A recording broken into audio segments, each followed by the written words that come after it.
Alright, good morning ulit mga karats to. Okay, tapos na ako maglinis. Ayan na, linis na ko si Mama at si Papa. Ayan.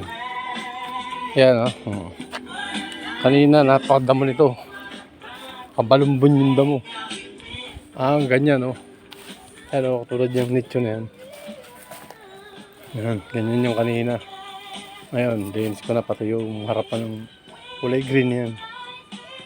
Ayan, pintura na lang, saka kulang dito. May naligaw pang suso. Nainitan na siya kasi nalinisan, wala yung mga damo. Yung mga damo-damo. Ngayon, nainitan na siya. Lumiwanag Saka nawala kasi yung puno dito. Dapat malilim pa rito kahit gantong oras kasi yung puno dyan laki.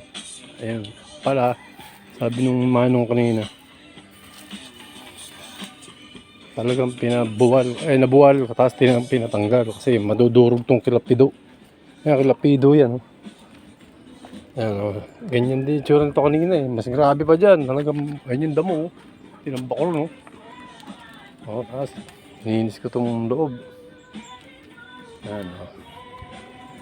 Pintura na lang kulang nito mga